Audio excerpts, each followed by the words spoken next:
fantastic, wouldn't it? It'd be absolutely brilliant.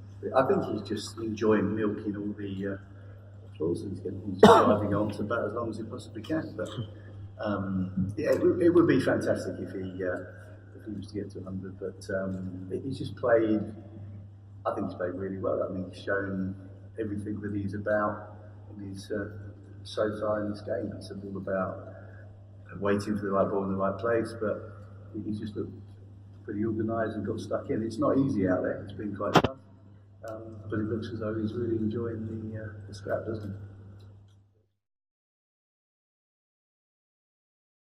he? He's been pretty calm. I would imagine that the reception he got tonight when he went out to bat I mean, I think he probably moved everybody else in our dressing room how fantastic the support that he's had. But you're right, I mean, he just seems to cope with everything that's in front of him. And I think that's one of the, as much as we're going to miss his runs and his catches, I think the calming influence that he has amongst the team, amongst the staff, amongst everybody. I mean, just his calm way of going about things, doing things, dealing with what comes from media and television. He copes with that and seems to cope with it very well. So I think that's something that we will all miss when he's not in the dressing room.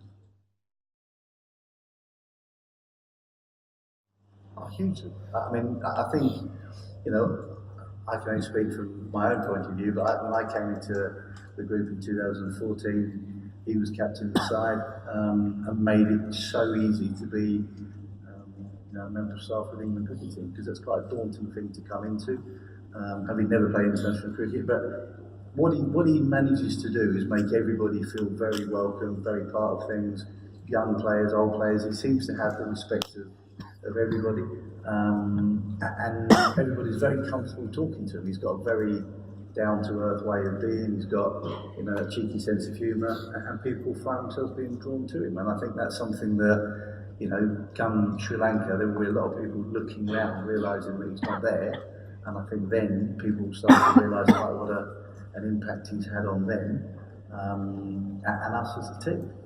He is as I say, just a very caring bloke, and he's someone that you can talk to about anything and everything. And I think even young players that come into the team this year have found him to be exactly that. So I think he'll be a huge miss.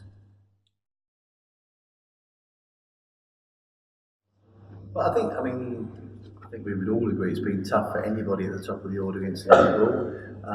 But the important thing again today, and it was only a small passage of play, and of course you want, he knows he wants big scores, he wants hundreds, he wants 50s, big partnerships. But the partnership that we had today at the important time, we've only got a lead of 40. What we couldn't afford to do is lose 2 quick early wickets and allow India to get back into the game.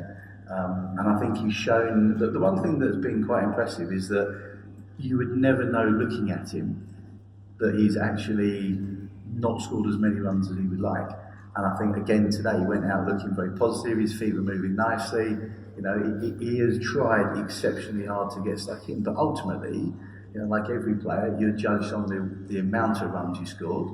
And we can say from our point of view, that he's played 2 important innings in this game to help us not lose early wickets and give ourselves a chance of getting a score. He's done it, I think, in both innings.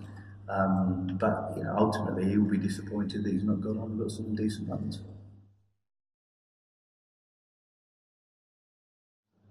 Well, he'd be disappointed to get out the way they did today. But the first innings, he showed that he's not all about just playing big shots. Yes, he played and missed a few times, but actually, he stuck to what was asked of him really well. He got stuck in, he showed some real good application. He wants to bat at 3, he wants to bat up the order, and obviously the Sri Lankan series, if he can bat at 3, and that's what the selectors and captain coach go with, then he obviously gives us a lot more balance in terms of the opportunity to play 3 spinners in that series. So, the 2 series that are coming up, Sri Lanka, West Indies, I think he's put himself in a good position to bat at 3 in both of those series.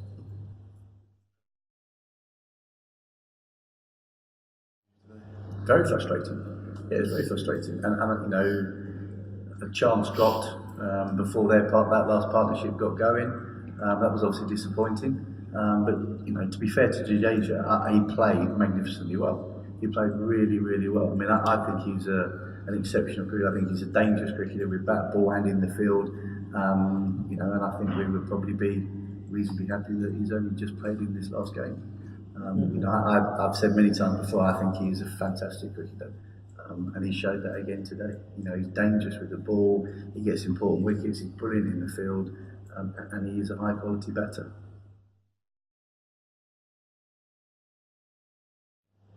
Well, I would like to think that he's done enough in difficult situations to be opening the batting come the first Test match in Sri Lanka.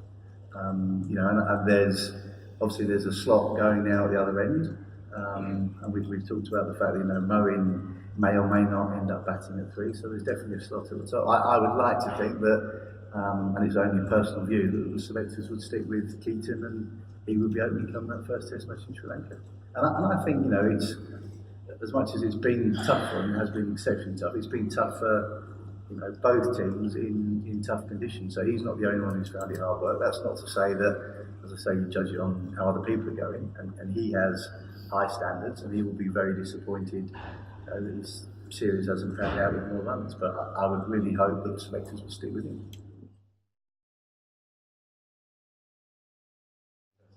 But I think that would certainly be something that Ed and Trevor and Mooti would be looking to make sure we still do have good experience in the side, because it's all very well having, you know, younger players coming in, new players coming into the side, but you do need experience, and you do need people who've been around the block. They know what to expect. They know that, you know, Sri Lanka is a tough place to go on tour, and I think the reason why probably there's been a lot of chat about those two is we've all at various stages said that there are some good bowlers coming through, but those two in particular, we want to make sure that they're, you know, fresh and firing come the Ashes at home next summer, because they're so valuable, and obviously they will play a massive part in England winning the Ashes next summer. So, you know, I think that the thought of, and it's happened to Jimmy, I think in the last 4 or 5 years I've been involved, you know, we've talked previous to the tour saying, oh,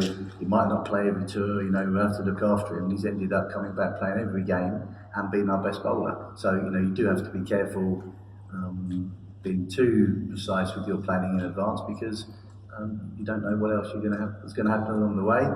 But I would be surprised if they're both not on the tours.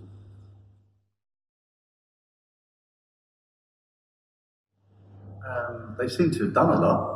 I think he would be the opening batsman who would be a little bit more concerned than we are. I mean, it can happen, can't it? I mean, I don't know enough about balls to and the exact science of making them, but you know, they've done plenty this summer, and I think all the opening batters would agree perhaps the seam needs to be flattened a little bit. So, because it's been a challenge, hasn't it? It's been a serious challenge.